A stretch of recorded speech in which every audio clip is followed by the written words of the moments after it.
안녕하십니까. 오늘 비가 와갖고 조금 걱정을 했는데 미세먼지를 깨끗이 씻어가고 이렇게 맑은 날씨가 돼서 너무나 감사합니다. 오늘 여러분들께 몇 가지 주제를 가지고 말씀을 드리겠습니다. 먼저 좋은 소식을 한 가지 알려드리겠습니다. 문재인 정권이 우리나라가 재건국된 게 몇 년도입니까? 대한민국 재건국된 게 몇 년이죠? 1948년 8월 15일입니다. 해방은 1945년 8월 15일.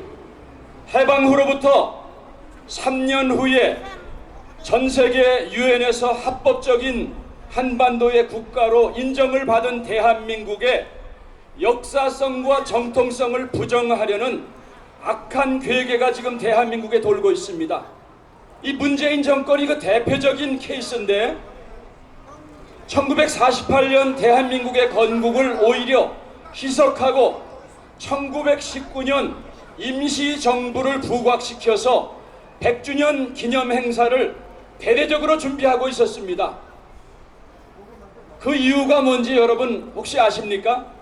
왜 문재인 정권이 1919년에 독립정신에 그렇게 신경을 써서 1919년을 그렇게 강조를 할까?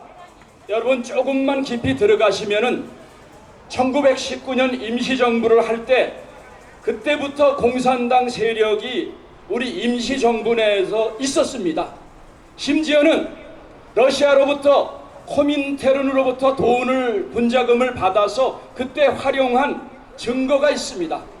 그래서 이 악의 세력들은 대한민국의 역사성을 부정하고 대한민국은 임시정부 때부터 공산당으로 시작했다. 여기에 초점을 맞추려고 지금 100주년을 대대적으로 준비하는데 하나님께서 그렇게 허락하지 않으셨습니다. 이번에 우리 트럼프 형님이 너 100주년 행사 그만두고 미국에 기어들어와. 지금 하노이 회담 이후에 자기가 운전대를 잡고 맘대로 할 줄 알았는데 북한의 외무상이 인정하지 않았습니다. 당신은 운전자가 아니라 플레이어 중에 한 명이다.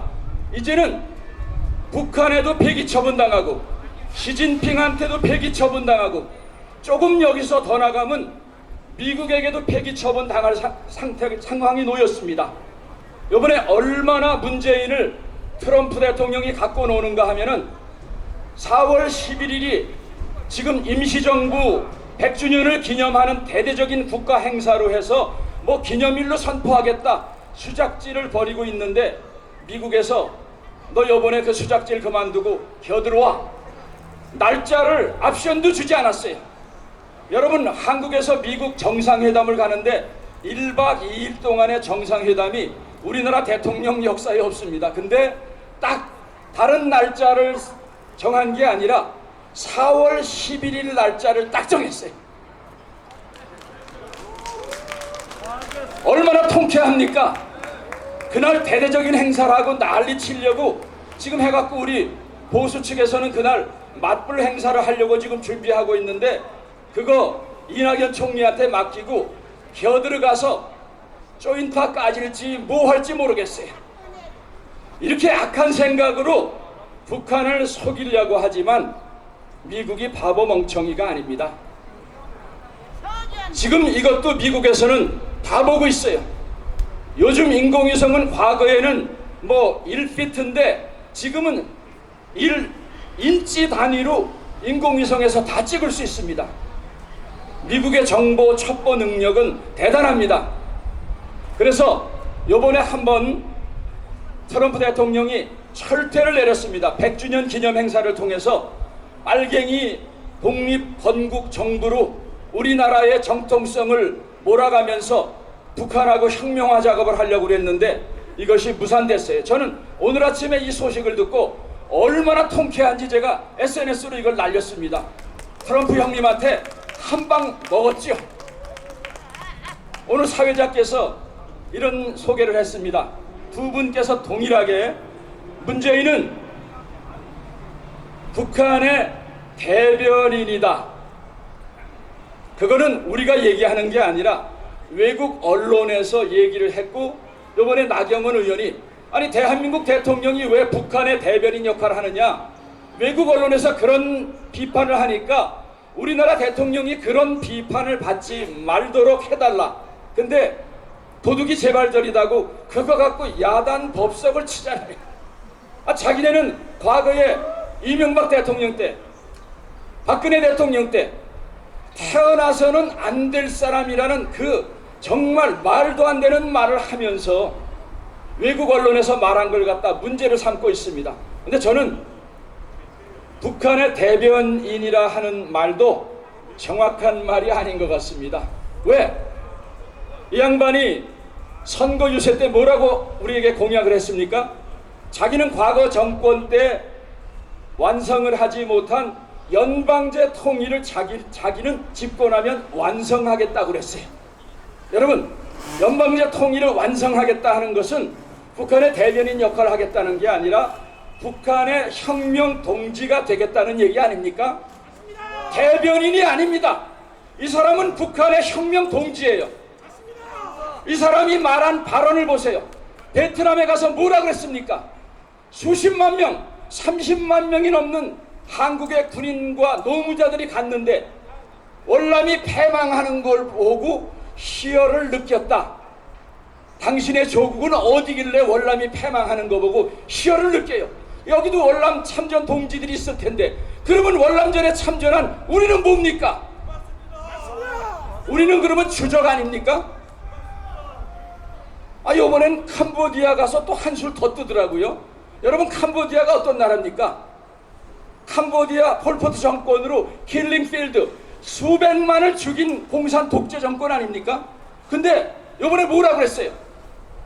캄보디아 가서 캄보디아 대표에게 캄보디아의 그 혁명의 정신, 그것을 우리에게 잘 알려달라. 이거 말뜻 잘 이해해야 됩니다. 이 사람이 혁명을 해서 캄보디아처럼 우리 같은 사람 수백만 죽이겠다고 하는 얘기인가? 뭘 배우겠다는 얘기인가?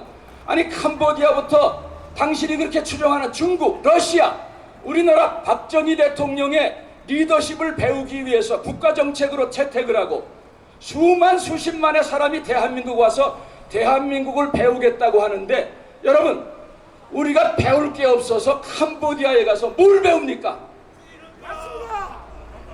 이 사람은 사상이 우리나라 수천 년 역사에 존경할 만한 위인들이 얼마나 많습니까? 우리는 일본을 미워하기만 하지만 일본은요, 우리나라 이순신 장군에 대해서 책을 쓴 게 38권이에요. 우리는 일본 장수에 대해서 책 쓴 게 2권입니다. 그 정도로 이순신 장군의 충성심과 그 국가를 위한 희생정신을 일본 사람도 존중을 해요. 일본도 우리나라를 배우려고 하는데 우리나라 역사에 배울 위인이 얼마나 많은데, 이 문재인이라 하는 사람은 자기의 사상이나 행동 모든 것의 중심이 신영복, 이영희, 누굽니까? 전향도 하지 않은 속까지 빨간 빨갱이 아닙니까? 아니, 존경할 사람이 이영희, 신영복밖에 없어요. 그러니까 이 사람 머릿속엔 북한밖에 없는 것이죠. 빨갱이다! 여러분, 지금 한미동맹이 어떤 관계에 있다고 생각하십니까? 지금 과거 이 양반의 주군인 노무현 정부 때 우리 미국 워싱턴 정가에서 어떤 말이 돌았느냐? 너무나 반미운동을 하고 그때 메가더 장군의 동상을 끌어내리겠다 했더니 제가 알고 있는 어떤 분은 막 저를 붙잡고 우는 거예요. 정말로 한국 사람들이 이렇게 반미 감정이 심하냐 해서, 아니다, 10%도 안 된다. 아직까지 다수는 한미동맹 영원히 가야 된다고 생각하고, 짐승도 자기 은혜를 아는데 어떻게 미국이 5만여 명에 달하는 그 수많은 사람의 피를 흘리고 지켜준 자유, freedom is not free, 바로 어떻게 얻은 자유인데 우리가 미국의 은혜를 우리가 잊을 수 없다 했더니, 우리 형님이 제 고향인 강원도 철원, 평강, 김화, 철의 삼각지 전투에서 전사를 했다는 거예요. 그러면서 정말 감사했더니 저를 껴안고 막 울더라고요. 여러분, 어떻게 이뤄낸 한미동맹인데 지금 한미동맹 노무현 때 한미동맹은 관짝에 들어갔다. 그리고 못질만 남았다 그랬습니다. 그 이후로부터 이명박, 박근혜 두 보수 정권을 이루는 동안에 한미동맹이 얼마나 견고해졌어요. 두 대통령이 갈 때는요, 과거에 Who is this guy? 노무현이 갔을 때는 미국 대통령이 이치 누구야, 이치 누구야 이렇게 소개를 했는데, 이명박 대통령, 박근혜 대통령 갔을 때는 My friend라고 그랬어요. 한미동맹이 이렇게 견고해졌는데 지난 1, 2년 사이에 한미동맹이 또다시 관짝 안에 들어가서 지금 폐기 처분될 위기에 처해 있습니다. 이 양반이 대통령이 된 지 6개월 만에 한미동맹 국방 안보에 대해서 뭐라고 얘기했습니까? 1917년 12월 8일에 전군 주요 지휘관들을 붙잡아 놓고 이 양반이 3가지 약속을 했어요. 나는 집권하는 동안에 한미동맹을 더욱더 견고히 하겠다 약속했습니다. 그 다음에 우리 한국의 힘의로 북한을 평화로 이끌어내겠다. 그리고 우리 스스로 책임국방을 실현하겠다. 속된 말로 개뿔 아닙니까? 무슨 한미동맹을 철저히 해요? 한미동맹 파괴하지 않았습니까? 얼마나 미국이 지금 한국을 믿지 못하느냐? 지금 문재인 그 밑에 있는 비서실장이 미국 모르게, 또 정의용 안보실장이 북한은 말로는 한반도 비핵화라 하지만은 그들은 비핵화할 마음이 추호도 없습니다. 이미 한국하고 회담을 3번씩 하고 미국하고 2번 했지만은 그들은 비핵화가 아니라 그 사이에 영변뿐만이 아니라 하갑, 강선, 평산, 풍계리, 핵무기 플루토늄 계속해서 더 많이 생산하고 있고 20여 곳의 미사일 기지를 비밀리에 계속 운행하고 있는 것이 발견이 됐습니다. 새빨간 거짓말이란 게 발명이 됐는데도 그것을 자기도 다 알고 있으면서 북한은 핵을 폐기할 것이라고 나는 김정은 국방위원장을 신뢰한다. 혼자 신뢰한대요. 혼자. 세상이 다 새빨간 거짓말인 거 알고 있는데. 그러니까 미국이 더 이상 안 되겠다 해서 워킹그룹이란 걸 만들었습니다. 워킹그룹이라 한 것은 사실상 한국이 국방 안보 분야의 대북 제재를 지키지 않으니까 더 이상 너희 마음대로 하지 않고 너희의 국방 안보 분야에 내정 간섭을 하겠다는 겁니다. 사실 주권국가에서 이걸 허락하는 게 치욕스럽지만은 한국의 국방 안보를 더 이상 믿지 못하겠다는 겁니다. 여러분, 그것뿐만이 아닙니다. 요번에 UN 대북제재위원회에서 북한을 다시 대북제재하면서 유엔에서 이렇게 강력하게 대북제재를 했는데 그럼에도 불구하고 계속해서 북한을 도와주는 개인과 회사와 국가는 용서하지 않겠다고 유엔 대북제재에서 발표를 했어요. 그때 어떤 신문에 기사를 냈느냐? 우리 대한민국의 문재인이라는 대통령인 작자가 올라가서 대북 수입 금지 품목이 된 벤츠 마이바흐를 타고 카퍼레이드를 하는 사진을 딱 올렸어요. 그러니까 자기 얼굴이 거기 나는 게 좀 창피했든지 내 얼굴 나는 그 사진만은 빼달려 하고 유엔에 지금 애걸복걸을 했는데 유엔에서 그걸 허락하지 않고 김정은과 둘이서 카퍼레이드 하는 장면을 그대로 전 세계에 알렸습니다. 무슨 메시지입니까? 당신 자신이 대북 제재를 속이고 계속해서 북한 도와주고 있는 거, 석탄, 금전적으로 얼마나 많은 대북 제재를 속이는 거. 나중에 독일 회사에 어떻게 그게 들어가게 됐냐 했더니 독일 회사에서 넌지시 하는 말이 남쪽에 있는 친구가 선물해 준 거 아니냐 이렇게 얘기를 했습니다. 남쪽에 있는 김정은의 친구는 여러분입니까 접니까? 남쪽에 있는 김정은의 친구가 누구겠어요? 이렇게 하면서 대한민국의 국방을 해체하고 있는데 미국이 더 이상 참을 수 없고 대북제재 참을 수 없으니까 처음에는 워킹그룹을 형성해서 일일이 우리한테 허가받으면서 북한 지원하라, 군사문제 합의해라 했습니다.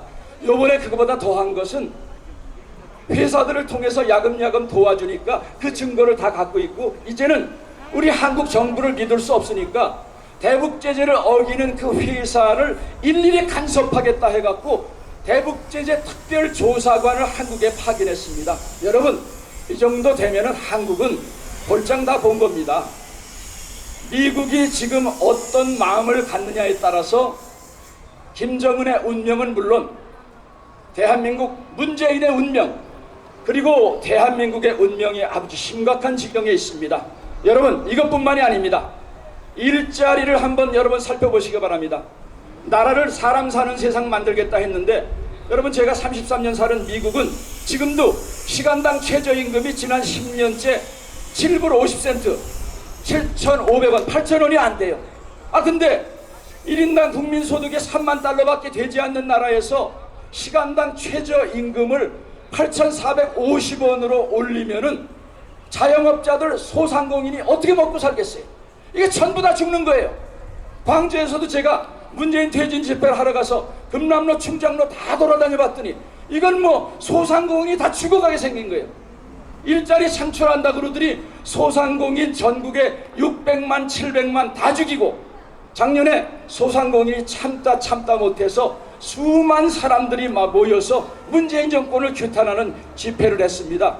여러분, 이거 미치지 않고 어떻게 이거를 일자리 창출 정치라고 하겠습니까? 50조를 써서 5천 명을 만들어내질 않나?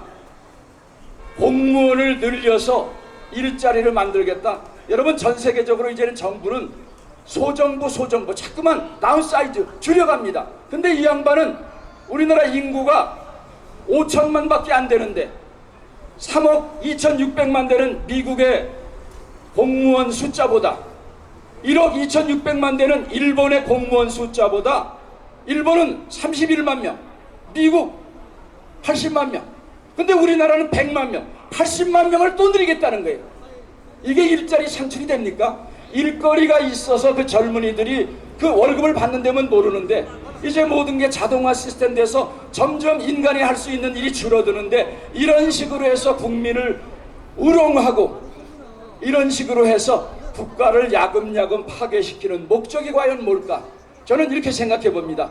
이 양반이 5년 동안에 한국의 국방 다 파괴하고 한국의 경제력을 북한하고 똑같은 수준을 이루어서 그때쯤 연방제 통일을 완성하려고 하는 게 아닌가, 이렇게 생각을 하고 있습니다. 한 가지만 더 말씀드리겠습니다. 여러분, 광주 사태, 그 가운데 지금 다른 건 너무 핫 이슈가 돼서 유공자 한 가지만 오늘은 말씀드리겠습니다. 여러분 아마 기억하실 거예요. 2011년에 부산저축은행 7조 원 불법 대출 그 사건 아직도 완전히 해결되지 않았습니다. 이것도 핵폭탄이에요. 오늘 제가 여길 내려온다고 하니까 광주 사태에 직접 참전했던 전남매일신문 김동문 기자, 나주에서 그 무장폭도들이 광주 시내로 들어오려 하는 1200명의 무장폭도를 총을 들고 몸으로 막았던, 지금도 유공자가 되지 않으면서 그 진실을 밝히려고 하니까 5.18 세력들에게 끊임없이 테러를 당하고 있는 김동문 기자가, 이 목사님, 우리 부산에 가면 이 5.18 유공자 그 악한 세력의 진실을 반드시 말해 주십시오 하면서 저에게 증거를 했습니다. 자기하고 같이 일을 하던 신문사에 동료가 있는데 박항이라 하는 사람이 군 경찰청에 출입하면서 개인이 입수할 수 없는 5만 분의 1 지도를 구입해갖고 그거를 무장 세력들에게 그거를 내준 것 때문에 잘렸어요. 그때 검찰에 그게 걸려 들어가고 잘렸습니다. 그리고 직업이 없다가 나중에 이 사람이 그럼 뭘 했느냐 했더니 한겨레 신문에 지필이 돼갖고 돈벌이 잘하고 사는데, 이 김동문 기자는 그때부터 5.18의 진실을 알리면서 37, 8세에 목이 딸려나서 지금까지 직업을 갖지 못하고 70대까지 5.18의 진실을 알리기 위해서 싸우고 있습니다. 그때 농사꾼이었던 여기 부산 저축은행 2대 회장 여러분 누군지 기억하십니까? 2대 회장 박화강 씨의 동생, 예, 그때 부산 저축은행에 광주 제1고 사람들이 과장 이상의 모든 직급을 다 차지했어요. 아니, 광주 시내도 아니고 어떻게 부산 시내에 모든 일자리를 광주 일고 출신이 다 잡습니까? 거기서 그런 짓거리를 한 사람이 바로 이 박화강의 동생인 해동건설이라 하는 회사를 갑자기 만들어갖고 영혼합 화합이라 하면서 부산을 완전히 먹고 여기서 생긴 돈이 어디 갔겠습니까? 그 비자금이 어디 갔겠어요? 뻔하지 않습니까? 지금 5.18 유공자가 바로 그런 사람들이 대표적입니다. 우리가 지금 뭐 5,000명 갖고 떠드는데 5,000명 정도가 아닙니다. 제가 입수한 첩보에 의하면은 8만 명이 넘는 사람들이 정말로 그 사람들이 목숨을 걸고 군사정권 하에서 민주화를 지키기 위해서 노력했다 하면 당연히 받아야죠. 근데 거기서 죽은 166명 계엄군이 쏜 총알에 죽은 사람보다 누가 쐈는지도 모르는데 맞아 죽은 사람들이 80%예요. 이것도 지금 밝혀지지 않았는데 거기에 관여돼 갖고 5.18 유공자, 여러분 6.25 유공자의 13만 명인데 그 중에 87%가 지금 국빈자로 살고 있어요. 나라를 위해서 목숨을 걸고 전쟁에서 목숨을 걸고 부상을 당하고 유광자가 됐는데 또 그들은 전쟁에 나갔을 뿐만이 아니라 민주화 산업화의 역군이 됐는데도 이 사람들은 지금 국빈자가 돼서 있는데, 아니 5.18 유공자 몇천 명도 모자라서 수만 명이 가산점을 받고 그 자손 대대로 아무리 공부해도 그 사람들이 주요 자리를 다 독식하고 우리 낸 세금을 다 독식해낸다면 이게 사는 나라입니까? 이게 당신이 만드는 살만한 나라입니까? 그래서 우리는 더 이상 참을 수가 없어서 이렇게 나왔습니다. 여러분 지금도 선거를 하지만 여러분 정치인들에게 이제는 기대 그만하시기 바랍니다. 저는 마지막 소망이 하나님께서 미국을 통해서 대한민국을 해방시켰고 미국을 통해서 우리나라 건국했고 6.25 때 지켜줬듯이 하나님이 김정은과 북핵 문제를 어떻게 해결할 건가, 저는 거기 소망을 갖고 있습니다. 그리고 두 번째 소망은 지난번 태극기 세력에 이런 세력이 정치와 조직화가 돼서 오늘 사회자 말씀하셨듯이 그 다음에 또 새로운 조직을 향해서 말씀하셨듯이 80~90%는 물갈이가 돼야 돼요. 여러분 정치인들이 지금 뭐 하고 있습니까? 이런 어마어마한 사건으로 김경수 사건으로 지금 이것만 한 가지 가지고도 국정농단으로 충분히 탄핵을 시킬 수 있는 자료가 넘치는데 113명이나 되는 국회의원들이 뭐 하고 있습니까? 그래서 우리는 더 이상 그들을 기대할 수 없습니다. 이제는 시민사회가 오늘 하시듯이 교육이 되고 조직화가 되고 대거 국회로 들어가서 바로 여러분들이 우리나라 국가의 주인이 돼서 국방을 지키고 안보 일자리를 지키고 교육을 하고 역사를 지켜야 됩니다. 여러분들이 바로 우리 국가의 주인이 되셔야 합니다. 그래서 여러분들이 2주일에 한 번씩 와서 태극기 흔드는 것에 그저 만족하지 마시고 열심히 교육 받으시고 조직화가 돼서 여러분들 사이에 국회의원 내세우세요. 이제 더 이상 기존 정치인들에겐 소망이 없습니다. 바로 태극기 애국 시민들을 여러분들이 우리나라의 미래의 주인이 되어주시기를 간곡히 부탁드립니다. 감사합니다. 예, 수고하신 우리 이인문 여사님께 다시 한번 큰 박수 보내주십시오. 수고하셨습니다.